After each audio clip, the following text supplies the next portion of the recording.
Good morning to all. Welcome back to our YouTube channel. Today we are going to discuss about the topic national income and related aggregates.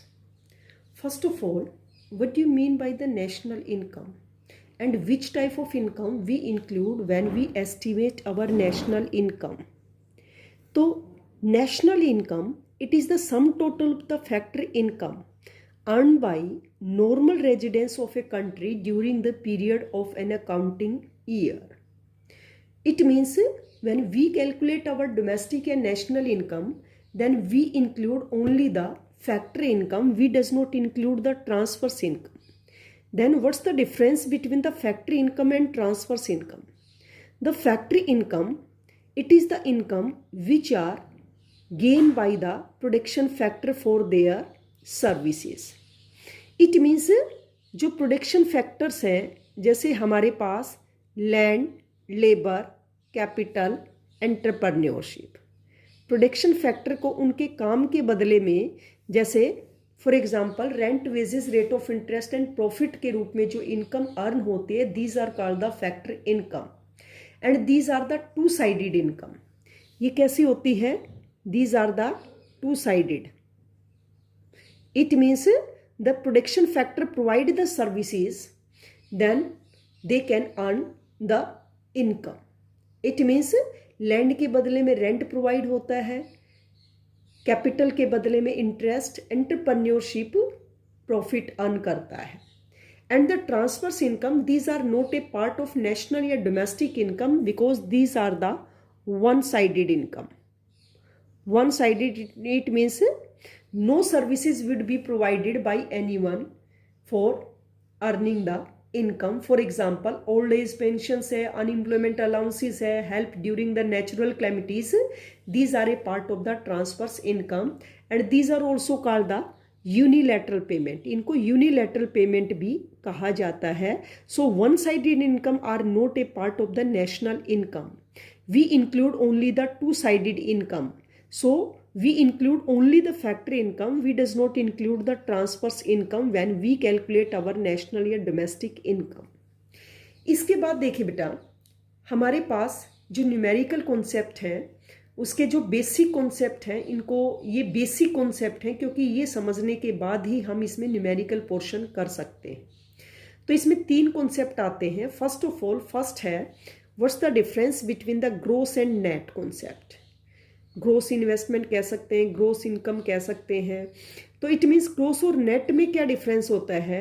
These are the difference of depreciation. Depreciation क्या होता है? Depreciation is the decreasing the value of fixed assets during an accounting year due to normal wear and tear, accidental damage and expected obsolescence. इसके कारण जो भी fixed assets का loss होता है, these are called the depreciation.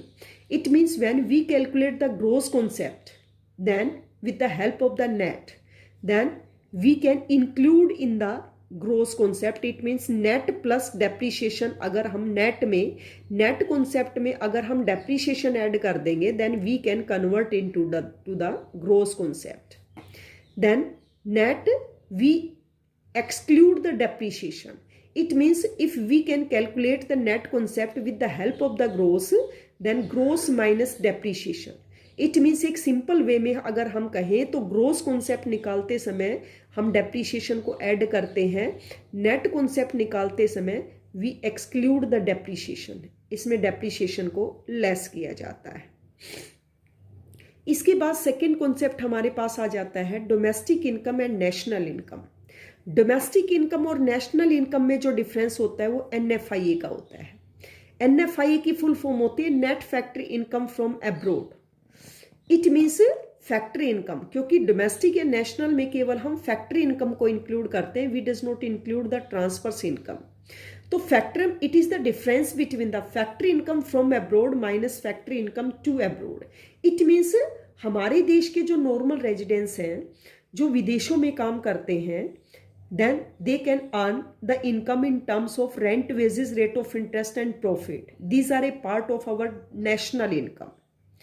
And the income which are earned by the non-residents Indian in our economy, then these are excluded in the national income. It means ये non residence Indian के द्वारा income earn होती है और ये normal residence के द्वारा income earn होती है. तो it means when we calculate the domestic income then we exclude the NFI, क्योंकि डोमेस्टिक इनकम का मतलब होता है कि हमारे देश के अंदर the income earn by the residence as well as non residence Indian, यानी डोमेस्टिक इनकम में हम NFI को लेस करते हैं और नेशनल इनकम इंक्लूड करते समय डोमेस्टिक में अगर हम NFI को ऐड कर देते हैं, net factory income from abroad को ऐड कर देते हैं, then we can calculate the national income. It means domestic income in which we include the income earned by the normal residents of India as well as non-residents India, यानी इसमें दोनों की income include होती है. But in the national income we include only the income which are earn by the normal residence of India, यानी केवल normal residence of India के द्वारा जो इनकम जनरेट की जाती है केवल उसी को हम नेशनल इनकम में इंक्लूड करते हैं. We does not include in the domestic income, यानी इसमें नॉन रेजिडेंस और नॉर्मल रेजिडेंस दोनों की इनकम इंक्लूड होती है और इसमें केवल नॉर्मल रेजिडेंस की इनकम इंक्लूड होती है. इसके बाद लास्ट कॉन्सेप्ट हमारे पास तीसरा है market price and factor cost. Market price and factor cost में NIT का डिफरेंस होता है, नेट इनडायरेक्ट टैक्स का डिफरेंस होता है. यानी मार्केट प्राइस निकालते समय हम इसमें फैक्टर कॉस्ट में